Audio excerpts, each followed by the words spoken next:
Mel, ano na? Baka maiwan yung dibdib mo sa pool. Ang sagawa ng mukha mo. Oo nga, tignan mo. Walang hinaharap na makapitan yung suot niya. Bumalik ka nga doon. Baka sakaling lumutang pa.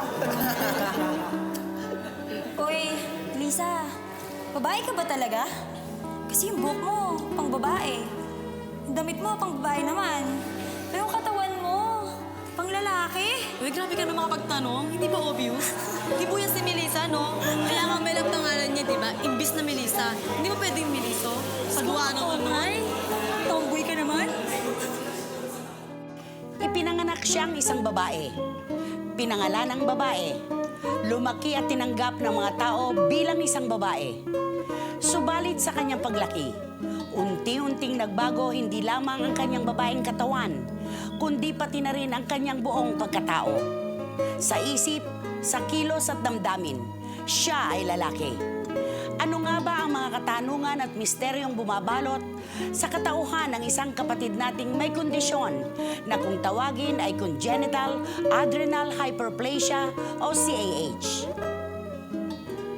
Magandang gabi po sa inyong lahat mga kapatid. Ako po si Christopher Min at ngayong gabi po sa Real Confessions ay muli nating balikan ang mga paghamon at tinagpis sa buhay ni Melissa Mel Macapugay sa kwentong pinamagatang Isang Katauhan, Dalawang Kasarian. Yung panganak kasi ako, alam kong may kakaiba na sa akin.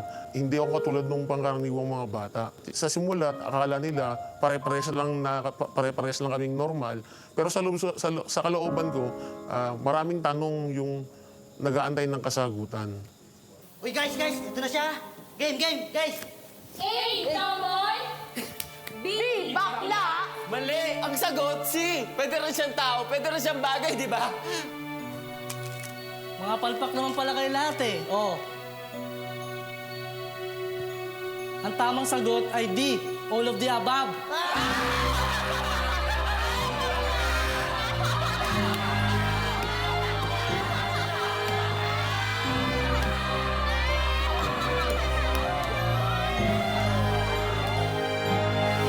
Dad, nitong mga nakaraang linggo, medyo tahimik ang anak mo. Wala ba siyang nababanggit sa yung problema? Wala naman siya kailangang banggitin sa atin eh. Alam naman natin na ang problema niya.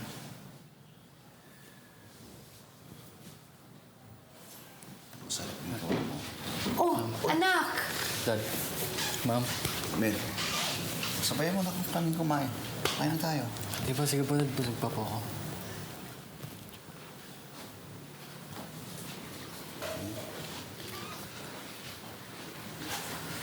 Anak.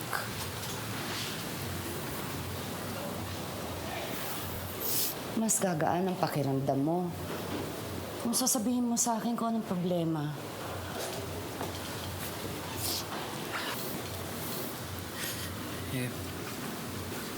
Ma'am, ano po ba talaga ako? Kasi ang alam ko po babae ako pero bakit ganito?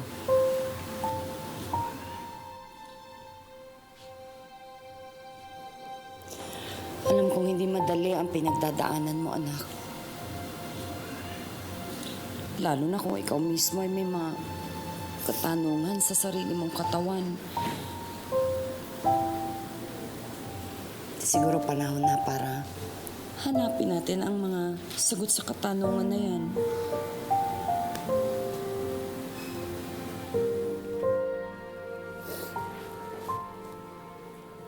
Ang sabi ng mga magulang ko, nahirapan na daw mag-decide ang doktor kung anong kasarian mayroon ako, kung babae o lalaki daw. At that time, mas gusto nung magulang ko na ang pangalan nilang anak ay maging babae. Kaya yun yung nasunod. Nung panahon yung kasi, hindi pa ganito yung itsura ko. Pero habang lumalaki ako, mas nahihirapan ako, mas minabuti namin na magpa-check up na sa doktor.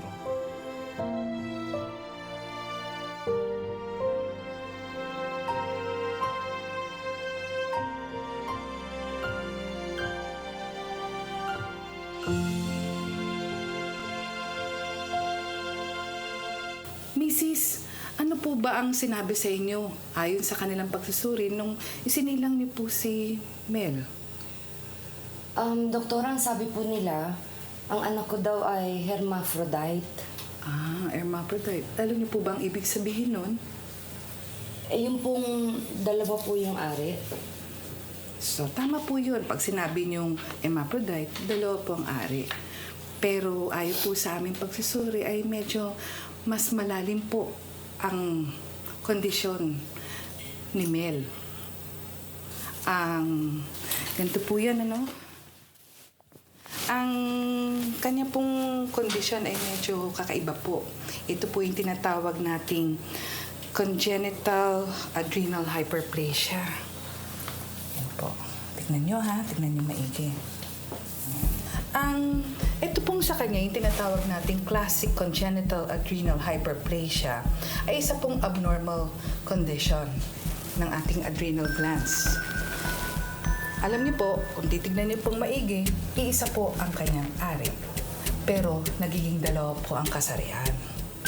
Ito po ay nangyayari isa sa 10 hanggang 18,000 katao. So ang ratio po ay 1:10,000 to 18,000. So medyo rare po yung kondisyon. Ang nangyari po dito, kung nakikita niyo na ang ari niya ay babae, pero makikita niyo po na ang kilos, emosyon, ang kanyang damdamin, lalaking-lalaki.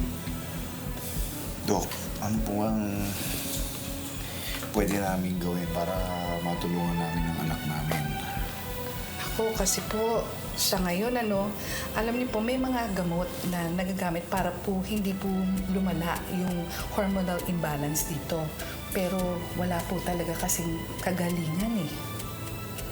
At the same time po, siguro, dapat nating tanggapin at palakasin ang loob ni Mel. At dapat din niyang tanggapin na wala na po siyang kakayahan para mag-anak po.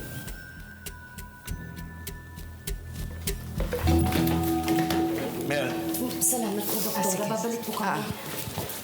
Mel, anak.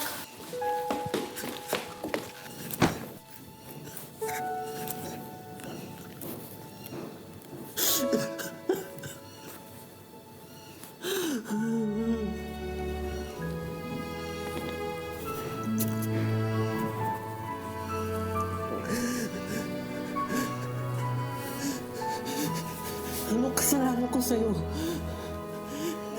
Bakit mo ko nilagay sa ganitong sitwasyon?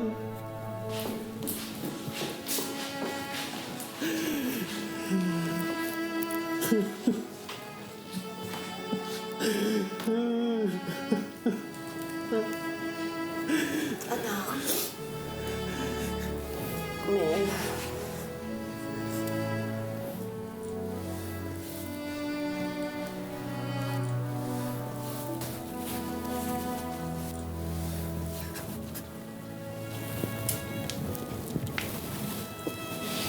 Alam ko nararamdaman mo na gusto mo mapag-isa pero mas kailangan mo kami ni daddy mo ngayon. Anak, huwag mo naman sana ipagkait sa amin ng daddy mo. Ang pagkakataon na natamayan ka namin. Siyam na buwan kitang dinala sa aking isinapupunan, anak. Kalahati ng pagkatao mo ay pagkatao ko din. Hayaan mo. Kung ano man ang nararamdaman mong sakit ay damayan kita. Para maibsan man lang sakit na nararamdaman mo.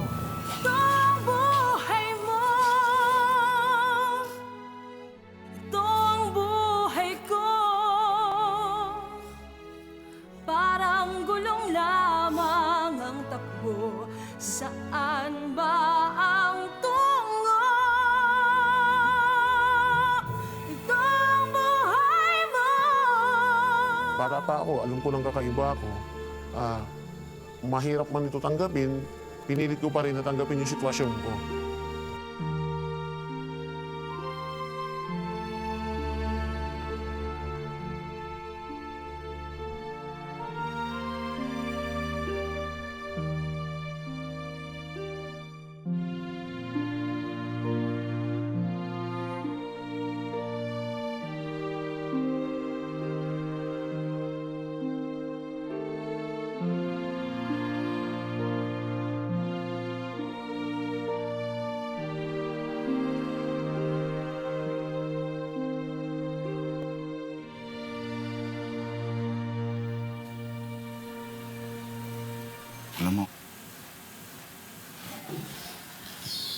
Alam mo, kahit ano ko pa, anak ka pa rin namin. Nasa kamay mo kung ano gusto mo maging kasarian o katauhan. Ano man ang desisyon mo, hindi magbabago ang pagmamahal namin sa iyo ng mami mo. Naintindihan mo?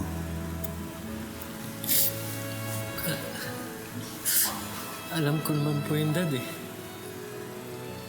At pinagdarasal ko yun sa Diyos araw-araw. Pero ang tanong, may tao pa kayong magmamahal sa akin ng totoo?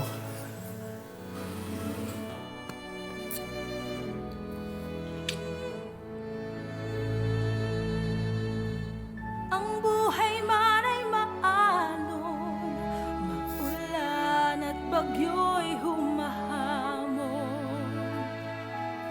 May Diyos na laging papayong tatakip sa butas mong bubong.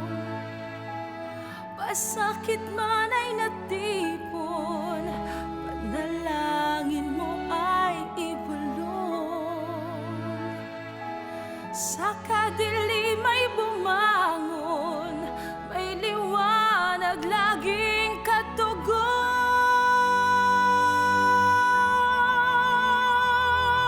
Ito ang buhay mo,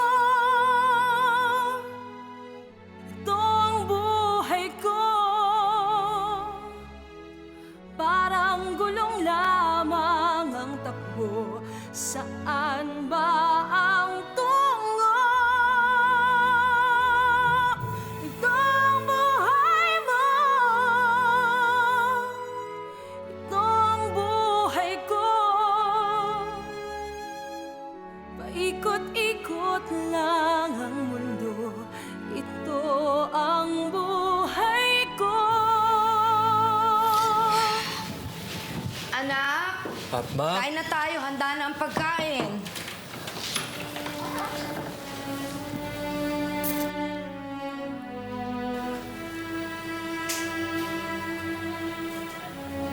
Anak.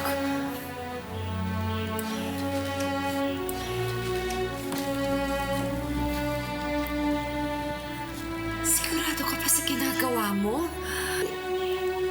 Baka mahirapan ka. Hindi ka ba natatakot sa sasabihin ng ibang tao? Hindi, Mami. Hinubad ko na ang takot sa pagkatao ko.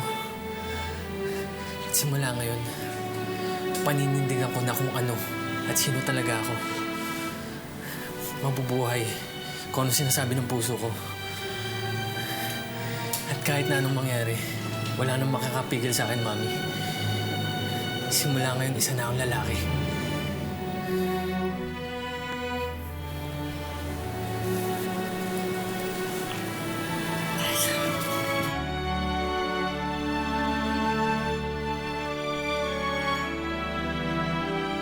Mula kasi pagkabata ko, sinunod ko yung kasariang ininulat nila sa akin.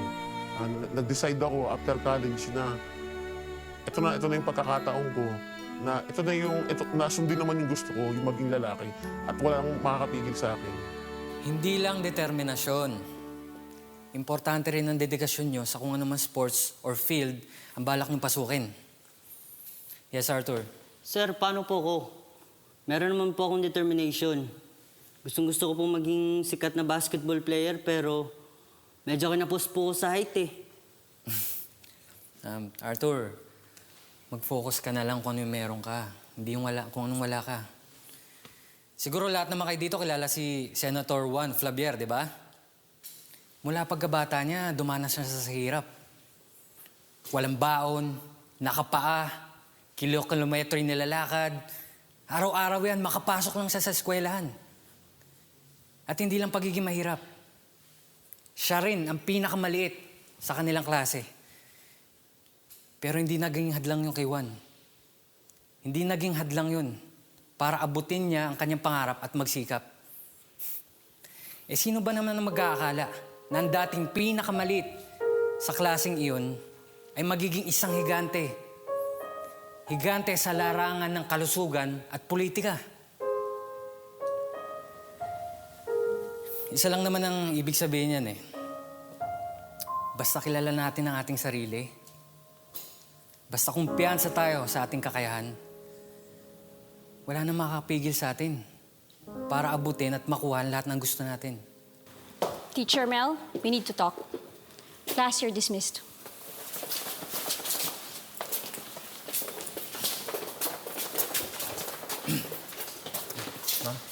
Miss Makapugay, alam mo that this is a Catholic school. At bilang isang Catholic school, meron tayong mga policy na ipinapatupad na dapat sundin. Tulad ng pagsuot ng tamang uniform. I'm sorry ma'am, pero sa tingin ko, wala naman nung kinalaman yung damit na sinusuot ko sa efficiency ng pagtuturo ko. Meron. Kinuha ka namin dito bilang babaeng guro. Yan ang nakalagay sa birth certificate mo at sa lahat ng mga papeles mo. Kaya dapat sundin mo kung ano ang tamang susuotin ng mga babaeng guro. Sundin mo kung ano ang katauhan mo. Otherwise, magugulo ang mga utak ng mga estudyante dito. Hindi na nila alam kung babae ka o lalaki. I'm sorry ma'am, pero matatalino yung estudyante ko. Malawak at hindi makitid yung utak nila at alam na rin nila yung sitwasyon ko. Anong ibig mo sabihin, Miss Makapugay? Kung makitid ang utak ko, hindi ako kukuha dito ng hermaphrodite na tulad mo. Ma'am, hindi niyo alam yung sinasabi niyo. Hindi ako hermaphrodite tulad ng sinasabi ko noon. Eh kung ganun, ano ka? Freak? At ganyan ba ang klase ng pagsagot na itinuturo mo sa mga estudyante mo? Bastos ka! Kayo ang bastos, ma'am! Alam ko, nakakalito yung sitwasyon ko. But I'm not a freak! Pero kung yun ang tingin nyo, siguro mas mabuti pa nga mag-resign na lang ako. Dahil kung may freak sa mundong to, yun yung mga katulad mo! Na walang alang gawin, kundi idehin at paginitan yung katulad ko!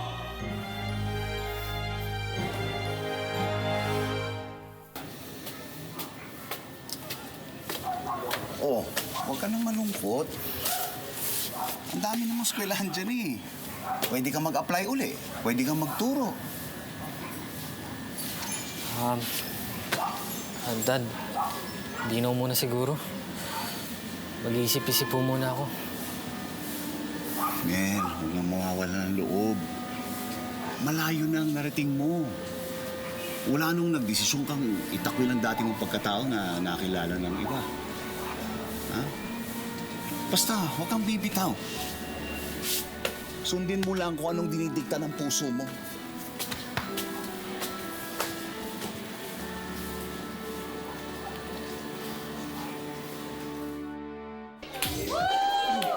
Oh, parang men.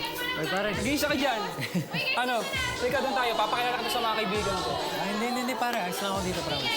Huwag mo na akong intindihin. Okay lang. Pare naman, party to. Kaya dapat mag-enjoy tayo. Halika na.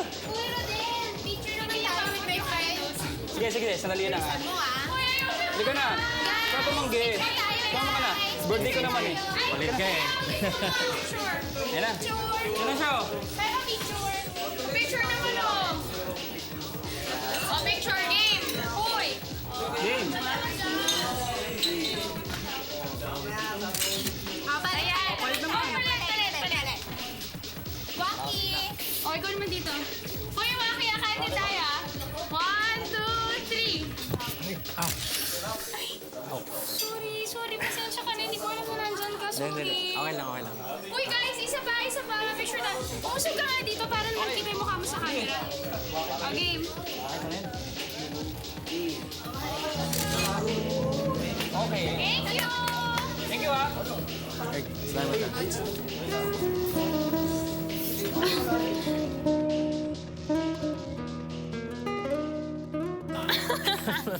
Ay, nako, grabe ka. Teka, ba't ka ba natatawa? Totoo yung sinasabi ko ah. Parang di ako matatawa sa'yo. Sinasabi mo nang di ka magkakaanak, eh hindi pa nga kita sinasagot. Ikaw talaga? Ha? Oo nga, no? Ay, nako. Mali ako dun ah. Pero, hindi actually, sinadya ko talaga sabihin niyo sa'yo eh. Kasi gusto ko maging honest sa'yo. Importante sa akin na maging tapat. Ganun ba? May pasensya ka na, ha? ina-appreciate ko naman yung sinasabi mo. Kaya lang, parang masyado naging personal yung mga sinasabi mo. Nagugulat ako sa'yo eh. Oh, bakit bigla ka natahimik? Hoy, may nasabi ba akong di maganda? Ha? Hindi. Wala. Okay lang ako. Hoy, masyado naman kasing seryoso tong usapan natin eh. Teka, kuha muna ako merienda. Antayin mo ako dyan, ha? Sige.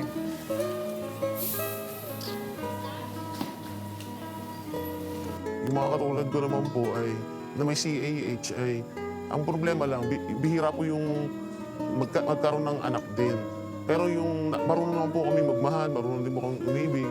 Nung ma-inlove ko naman po ako, sinubukan ko po na manligaw. Kasi pag hindi ko po susubukan, mahirap naman po, kasi hindi ko po alam kung ano yung kaya kong gawin at hindi ko kayang gawin. Parang sugal. Yung pagtapat ko sa kanya ito, hindi ko alam kung mananalo ako o matatalo ako.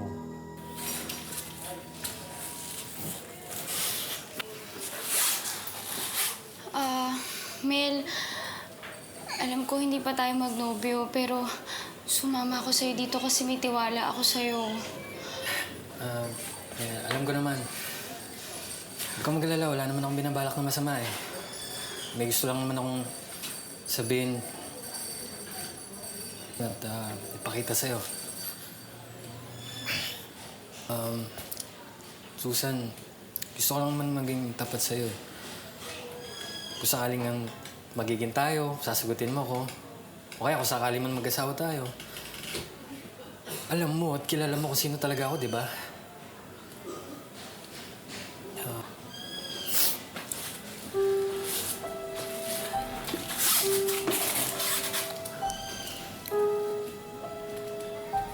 Susan, hindi kasi ako normal katulad ng mga lalaking nakilala mo. Hindi ko kaya maging ama. Hindi rin kaya mabigyan ng anak. Alam mo, hindi kita maintindihan eh. Ano mong sinasabi mo? May diferensya ka ba? Higit pa doon. Higit pa doon, Susan. Iba ako, ibang-iba. Oh!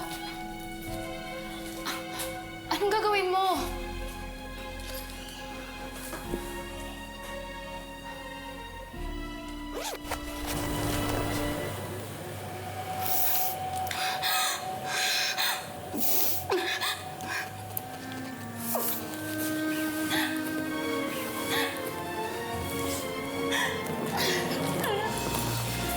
Susan!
Anak.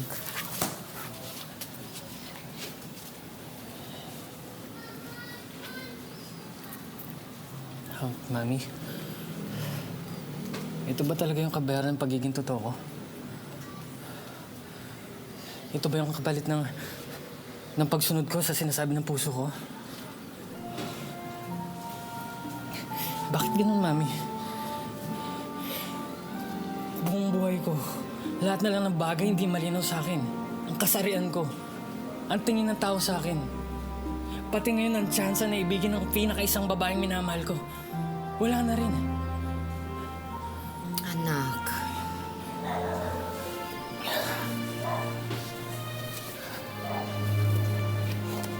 Mami, mahal ko si Susan.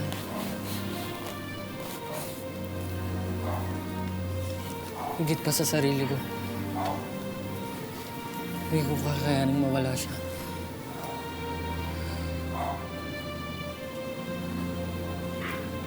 Nauunawaan kita, anak.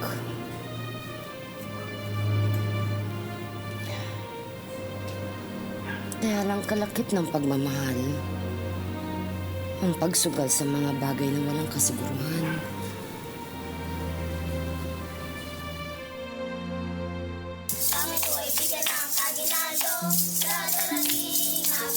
Si Daddy nanonood.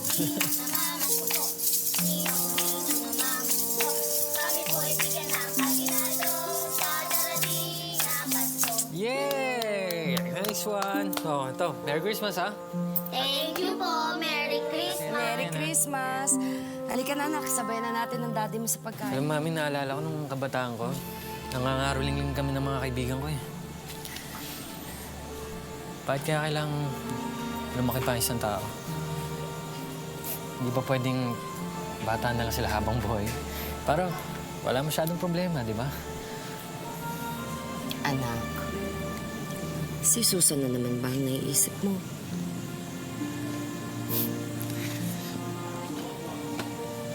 Mami, matagal na siyang di nagpapakita sa akin, eh. Matagal ko na rin natanggap sa sarili ko na hindi talaga kami para sa isa't isa. Hindi ko rin naman kasi siya masisisi. Dahil iba naman talaga ako. Mel? Mel?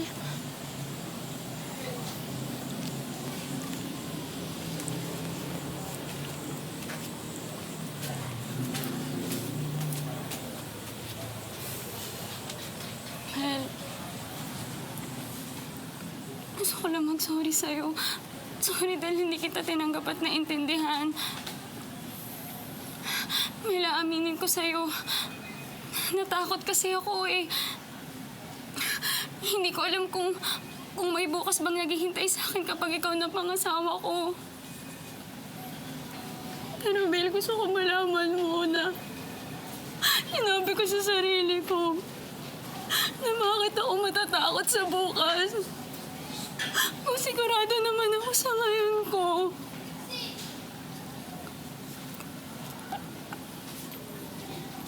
Mel, gusto ko malaman mo na ikaw ang ngayon ko. Mel, gusto ko malaman mo na kahit anong mangyari, kaya kong harapin kahit ano. Basta tayong dalawang magkasama. Tayong dalawa lang, Mel. Mahal na mahal kita.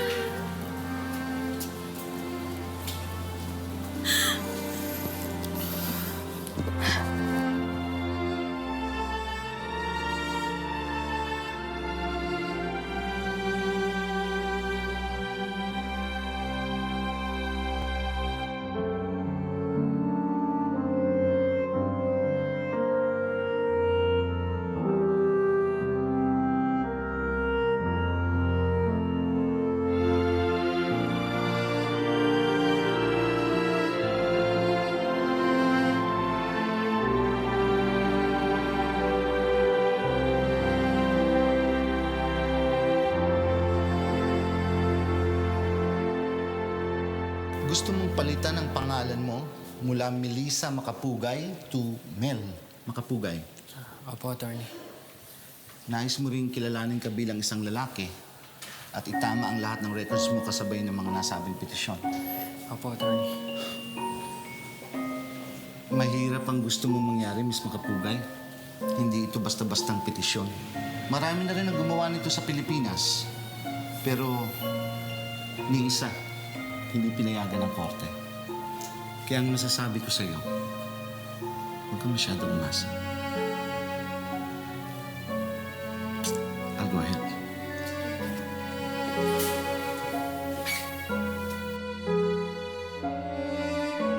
It was medically proven that the petitioner's body produces male hormones.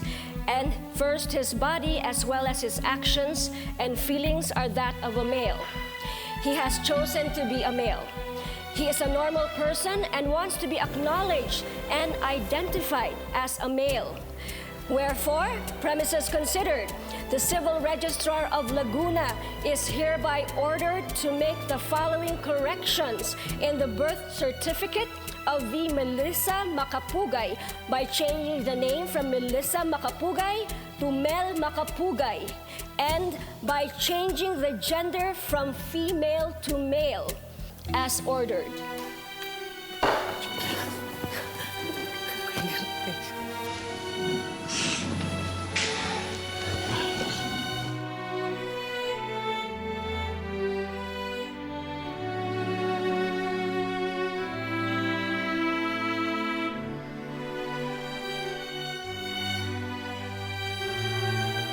Sa 2005, lumabas yung desisyon sa korte. The following year po, nagpakasal po kami ni Susan. At ayaw nilang umupo. No, Oo nga gusto eh. naman. Walang Dadating na rin gentleman. yan sila, ba't di na lang kayo Oh, ayan na sila! Oh, mabuhay ang bagong kasal! Mabuhay ang bagong kasal! Yeah! Oh, dahan-dahan lang. Si Mami, oh. Ma. Dan, salamat. Sobrang salamat sa lahat. Alam mo naman na hindi ko mabibigyan ng bunga ang pagmamahalan namin ni Susan. Hindi kita mabibigyan ng apo. Pero pinapangako ko sa'yo na magiging mabuti ang asawa sa kanya. Salamat, anak. At nagpakatatag ka. Naalala mo, tinanong mo sa akin noon kung meron pang tunay na magmamahal sa'yo. Dad. Hindi kita nasagot, ha? Yan. Oh, yan na nga. Yan ang magmamahal sa'yo ng totoo. Diba? Hindi lang dahil sa kasarian mo. Hindi dahil sa pagkatao mo. Dahil sa kabutihan mo. Hindi lang dahil isa kang tunay na lalaki. Hindi dahil mabuti kang anak. Mabuting tao. Kaya't natitiyak ko magiging mabuting asawa ka. Masaya ako para sa'yo, anak. Salamat, Daddy. Salamat.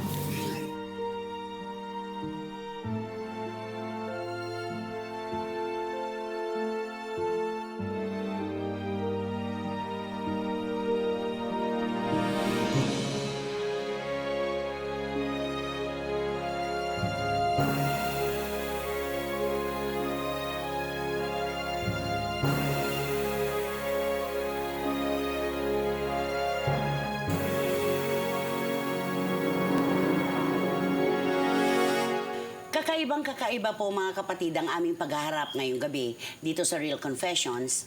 Dalang iikutan po ng aming paksa ay may kinalaman sa sexualidad. At ang naglalaro pong tanong sa aking isip ngayon ay isa lamang. Maaari po bang magsama sa iisang katauhan lamang ang dalawang emosyon, babae at lalaki? Ngayong gabi po ay makakasama natin si Mel Macapugay. Magandang gabi sa'yo, Mel. Magandang gabi po. Ako'y masyadong apektado ng kwento ng buhay mo. Kasi ngayon lamang ako nakarinig ng ganitong istorya na talagang nagsakripisyo ka mula bata hanggang ngayon magkaharap na tayo. Gaano kalungkot ang isang tao na tulad na mo na merong ganyang dinadala? Sa akin po naman, ako po yung masayahing tao. Siguro nung mga elementary days mo yun, natatanong ako sa sarili ko kung bakit sa dami ng tao sa mundo, ako po yung nagkaroon ng CAH. Akala ko po nung panahon yun, ako lang yung nag-iisa sa mundo. Milyon-milyon ng tao sa akin pabinigyan ng Diyos. Pero habang nagkakaisip po ako, sabi ko, siguro may misyong binigay sa akin ng Diyos na kung bakit ako nagkaganito. Ano ang pangarap mo ngayon, Mel? Sa ngayon po, maliban po dun sa, kasi may pamilya na rin po ako, meron po kaming adopted daughter po, yung pong makaihisa na po nung nakaupo naman, kasi yun po yung napakahirap. Yung umihi ka ng nakatayo na, hindi na nakaupo. Na-experience ko po lalo po yung mga mahahabang biyahe. Siyempre, hindi po ako basta-basta pwedeng umihi kung saan-saan. Kasi ang alam ng mga tao, lalaki ako eh. Yun. Kaya lang hindi ko na po talaga mapigil. Hiniram ko po yung malong ng aking lola at umupo po ako, takalong malong. Ano ang gusto mong ipananawagan ngayon? Kasi alam ko, meron kang hinahanap na doktor. Opo. Doon po sana sa mga doktor o kung sino po na pwedeng tumulong doon sa aming samahan po. May kakayahan tumulong sa aming samahan kasi mahal nga po yung gamot. Hindi po lahat ay kayang magpa-opera. Hindi po lahat kami ay may pera para magpa-opera pa ayos ang aming sarili. Humihingi po kami ng tulong sa inyo na tumulong po sa mga katulad ko. Alam mo, napakasensitibo nitong paksa natin ngayon. Kaya mula sa aming lahat dito sa Real Confessions, sobrang pasasalamat ang gusto naming ibalik sa iyo dahil ipinagkatiwala mo ang ganito kasensitibong kwento ng buhay mo sa amin. Thank you so much at sana masagot ang mga tanong mo at matupad ang pangarap mo. Maraming salamat sa iyo. Thank you. Ang kasarian ay bahagi ng ating pagkatao. Ito ang nagtatakda ng kung anong landas ang nais nating tahakin at makamit sa buhay. Kaya marapat lamang na igalang ang kasarian ng bawat isa sa atin, maging karaniwan man ito o taliwa sa kinasanayan na natin. Pangkaraniwang buhay, kakaibang karanasan, totoong kwento ng katapangan at tagumpay. Magandang gabi po sa inyong lahat mga kapatid. Ako po si Christy Fermin at ito ang inyong Real Confessions.